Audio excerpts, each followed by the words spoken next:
mostrar para vocês aqui 4 exemplos de escrita de tese. Lembrando que a tese é um expediente muitíssimo importante na redação porque ela define toda a trajetória argumentativa de seu texto, isto é, a tese que aparece na introdução do texto, ela orienta a maneira como você vai argumentar, isto é, você precisa desenvolver argumentos que defendam a tese inicial. O primeiro exemplo é de declaração inicial, é o modo mais simples e também objetivo de fazer uma tese.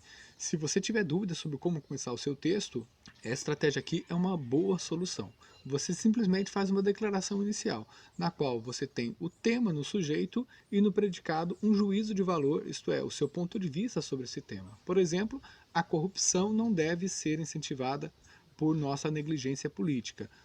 O sujeito, a corrupção, o predicado é o seu ponto de vista, seu juízo de valor, portanto, isso compõe a sua tese. A tese ela pode ser uma definição, evidentemente uma definição que extrapola os limites de uma definição objetiva sobre algo, mas que aponta para um desenvolvimento sobre algo num ponto de vista mais aprofundado, filosófico, analítico. Viver é um ato de coragem, é uma definição de viver, porém já se supõe que você precisa ao longo de todo o texto defender como assim viver é um ato de coragem, você precisa demonstrar por uma sequência de argumentos essa definição. Uma tese de divisão. É possível analisar a prática de exercícios físicos sob dois aspectos, manutenção da saúde e estética. Então você apresenta os dois ângulos pelos quais você pode analisar uma questão. Não se trata de uma redação que você apresenta dois pontos de vista, aquele tipo de redação em que o aluno fala há quem pense assim, há quem pense assado, e você apresenta apenas dois pontos de vista e não se posiciona. Não é isso.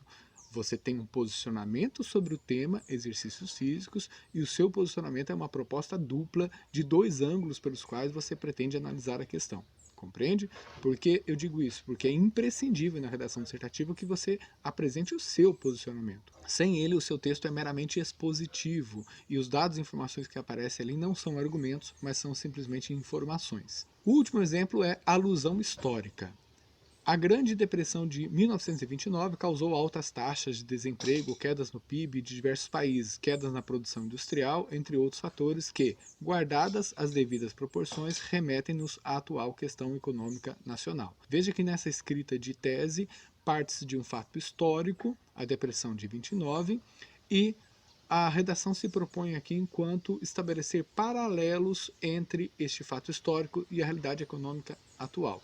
Veja como que essa tese, portanto, orienta toda a natureza dos argumentos que deverão ser desenvolvidos para cumprir o que foi prometido na frase inicial.